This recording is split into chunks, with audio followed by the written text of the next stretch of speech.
Bonjour, que Dieu vous bénisse. Je suis le frère David Kalalampotoï, généralement connu sur les réseaux sociaux au nom de Wampambakabola. Je suis président des administrateurs au Branham Church de Kinshasa, chez le pasteur Moïse Mulunda, l'église qui est située dans la commune de Ndjili, au quartier 13.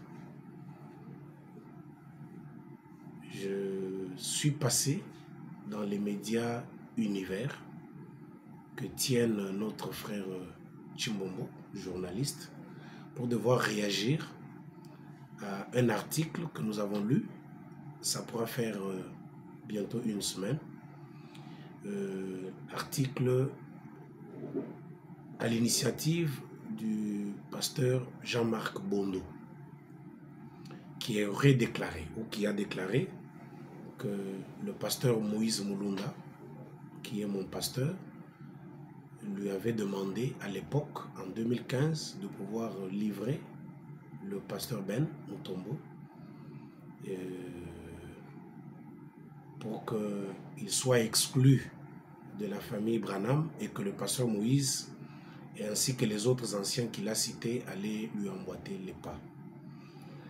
De prime abord, je tiens à préciser que le pasteur Moïse Mulunda a préféré garder silence, ne pas répondre à cette attaque du diable. Étant son fils, président des administrateurs de l'église, ayant été témoin oculaire et auriculaire de tout ce qui s'était passé en 2015 au sujet du dossier du pasteur Ben, étant moi-même rédacteur d'une correspondance qui lui avait été adressée à l'époque pour aller le rencontrer, parler avec lui au sujet de ce problème, je me suis décidé, mono proprio, de pouvoir donner un éclairage afin de pouvoir essayer de dissiper ce malentendu qui a été propagé dans les réseaux sociaux venant du pasteur Jean-Marc Bondo. Je suis au regret de vous dire que ce sont des mensonges cousus de fil blanc.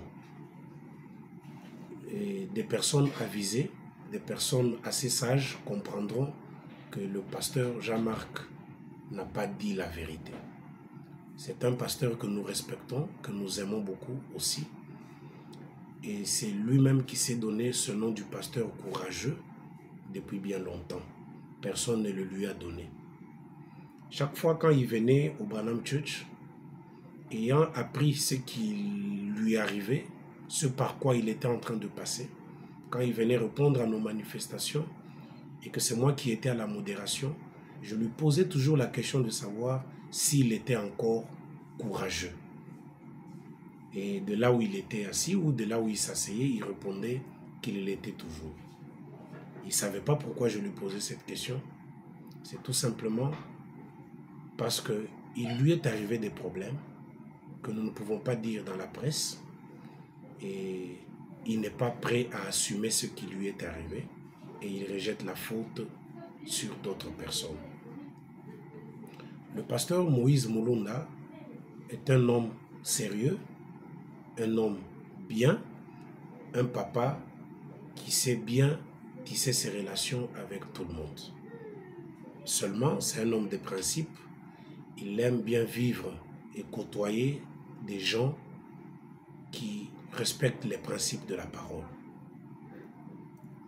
Aujourd'hui, le pasteur Jean-Marc ne peut pas se permettre de pouvoir amener cette histoire qu'il a cousue de fil blanc pour essayer de mettre du poison parmi les enfants de Dieu et essayer d'opposer les gens.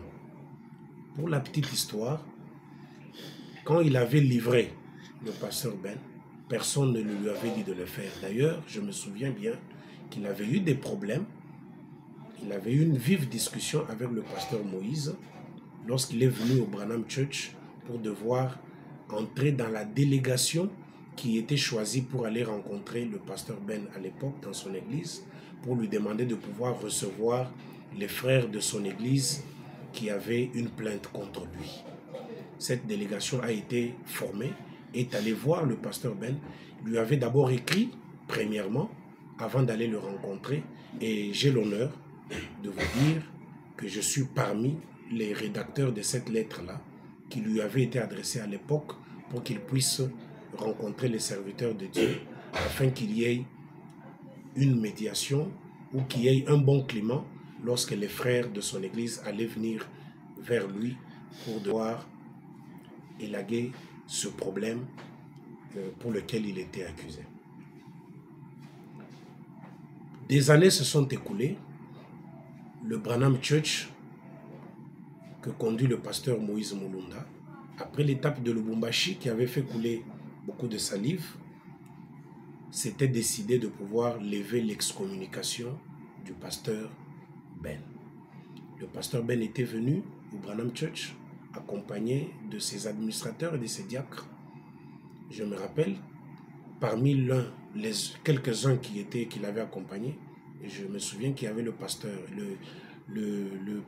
Josué Baya, il y avait aussi l'administrateur Zachary Kabaou, il y avait aussi le frère Forens, quelques-uns de ceux qui étaient là.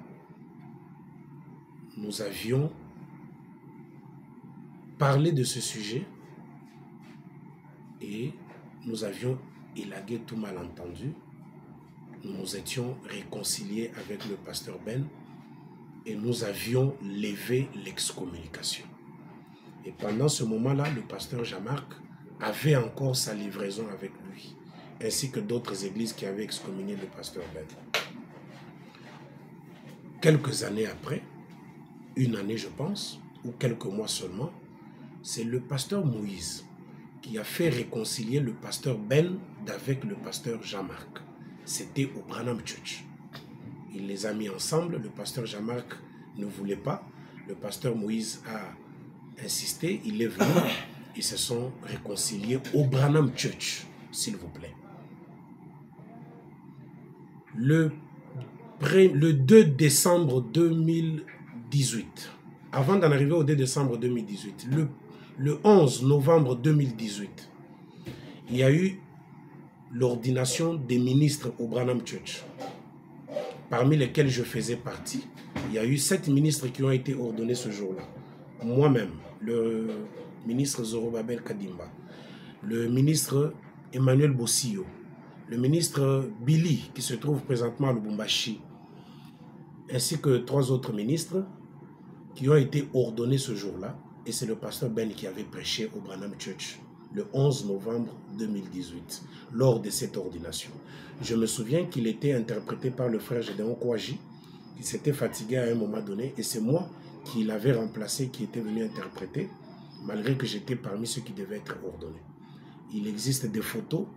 Le pasteur Ben était parmi ceux qui nous avaient imposé les mains ce jour-là, ensemble avec le pasteur Josué Baya et le pasteur Moïse. L'excommunication avait déjà été levée, il n'y avait aucun problème entre nos deux églises. Et le pasteur Moïse avait réconcilié le pasteur Jean-Marc du pasteur Ben. On ne peut donc pas comprendre qu'une histoire déjà passée, déjà enterrée, déjà oubliée par le pasteur Moïse et le Branham Church, que le pasteur Jean-Marc vienne aujourd'hui dire que s'il avait fait ce qu'il avait fait, c'est le pasteur Moïse qui l'avait envoyé de le faire. Pourquoi le pasteur Jean-Marc ne l'avait pas dit le jour que le pasteur Moïse les a réconciliés avec le pasteur Ben? Pourquoi ne l'avait-il pas dit?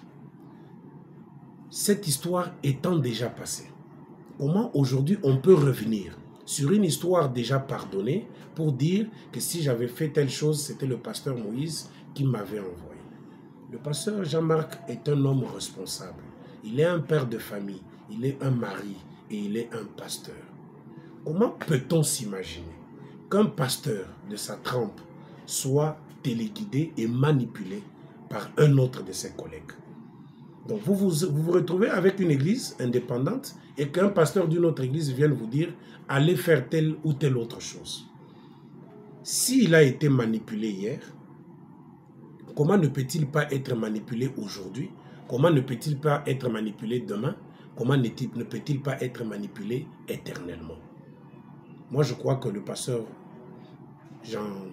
Jean-Marc est un homme digne qui ne peut pas être manipulé ou qui ne peut pas faire quelque chose puisqu'on lui a demandé de le faire. Il doit être conscient de ce qu'il fait et des actes qu'il pose. En réalité, ce qui s'est passé, c'est que le pasteur Jean-Marc a dépensé dans sa tête que le pasteur Moïse est à la base de la destruction de son église. C'est ça la vraie version, c'est ça le vrai problème. Et pour devoir se venger du pasteur Moïse, il fallait monter une histoire, aller raconter au pasteur Ben, sachant que n'ayant plus ou n'étant pas capable de s'appuyer sur le pasteur Moïse, la seule personne qui peut le laver, qui peut essayer de l'aider à récupérer son église, ne pourrait être que le pasteur Ben. C'est ça la vraie vérité. Pourquoi le pasteur Jean-Marc pourrait-il penser que c'est le pasteur Moïse qui serait à la base de la débâcle de son église? C'est tout simplement parce que les membres de son église, l'ayant quitté, à cause de ce qu'il aurait fait, qu'on ne peut pas citer dans la presse, ont sollicité un ministre du Branham Church qui a été ordonné le 11 novembre 2018. Parmi les prédicateurs, parmi les anciens qu'il avait ordonnés, il y avait également le pasteur Ben. Ce ministre-là est allé ouvrir une église au Campem. Il s'agit bel et bien du pasteur Emmanuel Bossillo. Au Campem où il a ouvert l'église, il s'est associé à un ancien diacre du pasteur Jean-Marc. Tous les anciens membres de l'église du pasteur Jean-Marc sont allés les rejoindre. Et il n'y a pas longtemps, il y a moins d'un mois, moins de 3 semaines je pense, le pasteur Jean-Marc est passé par la maison du pasteur Moïse. Il a trouvé le pasteur Emmanuel Bossillo là-bas, en train de parler avec le pasteur Moïse. Et lui, il était accompagné du pasteur 17, du révérend 17. En sortant, il a dit au révérend 17 que je comprends que c'est le pasteur Moïse qui a envoyé cet enfant pour venir détruire mon église. C'est à partir de ce jour-là qu'il a eu cette idée de pouvoir fonder ce qu'il a fondé pour devoir détruire la réputation du pasteur Moïse. Je voudrais dire au pasteur Jean-Marc que nous l'aimons, nous le portons à cœur. C'est notre frère, c'est notre pasteur. Nous l'aimerons jusqu'à l'éternité. Nous l'aimerons toujours. Partout où je le verrai, partout où les membres du Branham Church le verront, nous allons le saluer avec joie, nous allons le saluer avec amour. Et nous continuerons à l'appeler pasteur courageux, puisque c'est le nom qu'il avait voulu qu'on puisse l'appeler. Il vient encore de prouver une fois de plus qu'il est courageux. Quand quelqu'un peut débiter des choses impensables, des choses qui ne sont pas vraies sur un serviteur de Dieu, ça montre vraiment le courage qu'il a. Que Dieu le bénisse abondamment, qu'il aille de l'avant, qu'il prospère. Et nous, les portes de notre église, les portes de nos maisons lui seront toujours ouvertes. Je l'ai dit en connaissance des causes, puisque dans la vie humaine, il faudrait qu'il y ait des gens qui peuvent débiter des mensonges pour vous combattre. Si ça ne vous arrive pas dans la vie, alors vous devez vous poser des questions. Aujourd'hui, ça nous est arrivé, c'est arrivé au pasteur Moïse, et le diable ne peut utiliser qu'un de vos frères. Le diable ne peut pas utiliser quelqu'un de loin. Il doit utiliser quelqu'un qui vous est proche pour que ce qu'il dit sur vous puisse avoir du crédit. Le pasteur Moïse n'est pas en difficulté de payer son loyer. Ça fait plus de 10 ans qu'il vit dans cette parcelle-là. Il loue, bien sûr, la parcelle tout entière, tout seul. Si quelqu'un a des difficultés pour payer le loyer, le bailleur doit le sortir. Plus de 10 ans, vous êtes chez quelqu'un, vous ne payez pas le loyer, vous avez des difficultés à payer le loyer, ce n'est pas possible et ce n'est pas pensable. Le pasteur Moïse ne se fait aucun souci qu'on lui ait ravi tel ou tel autre membre. Moi, je suis membre de l'église Branham Church. Me voici. Je suis assez connu. Je ne pense pas que le pasteur Moïse ait des regrets de m'avoir à ses côtés par rapport à ceux qui peuvent être ravis ou être partis quelque part. Nous sommes là. Nous soutenons notre pasteur avec les faibles moyens que Dieu nous a donnés. Il est en train de préparer son voyage vers la Côte d'Ivoire, où il a été invité par le pasteur Zoé Mwambanzambi. Je ne pense pas qu'il y ait quelqu'un qui ait donné même 100 francs congolais pour que le pasteur puisse payer son billet ou qu'il puisse payer son séjour. Ce sont les membres de son église qui sont en train de se préparer, qui sont en train de se cotiser pour le faire voyager. Comment est-ce que les gens peuvent envoyer leur pasteur en voyage, un voyage qui devrait coûter plus de 1500 $, mais être incapable de payer pour lui la maison, être incapable de lui trouver la nourriture. Une personne qui se fait des soucis, puisqu'on lui a fait quoi que ce soit, cette personne-là commencerait à prendre de l'alcool, commencerait à boire pour enlever des soucis, comme ça n'est le cas pour certains que nous ne pouvons pas citer ici dans les médias. Une personne qui se fait des soucis devrait maigrir. Mais vous connaissez le pasteur Moïse depuis des années, il a toujours sa santé comme elle a toujours été et il n'y a aucun souci. Vous n'avez jamais entendu que le pasteur Moïse est interné à l'hôpital quelque part et qu'il est malade pour telle ou telle autre cause. Pourquoi? Puisqu'il n'a aucun souci et il vit bien. Avec le peu que Dieu lui a donné, avec le peu de membres que Dieu lui a donné, il se suffit pour ses petits besoins. Il n'a pas besoin d'envier qui que ce soit. Il n'a pas besoin de se faire des soucis de qui que ce soit. L'histoire de 2015 est une histoire que le Branham Church a déjà oubliée, puisque ayant déjà pardonné et connaissant bien le pasteur Ben, je suis conscient qu'il ne croit pas du tout à tout ce qu'on lui a rapporté par le pasteur Jean-Marc. C'est seulement regrettable qu'on ait utilisé les médias pour salir la réputation des autres. C'est regrettable qu'on ait utilisé autre chose pour salir la réputation des autres. Nous n'avons aucun problème avec qui que ce soit. Pour l'instant, le Branham Church est fixé sur le surnaturel. Voir Dieu agir dans son peuple. Faire quitter le Seigneur Branham de l'histoire. Il était le Dieu de John Charit, il était le Dieu de Hattie White. Nous sommes occupés à faire de lui maintenant le Dieu de Branham Church, le Dieu de David Kalala, le Dieu de Moïse Mulunda, le Dieu de tel ou de tel autre.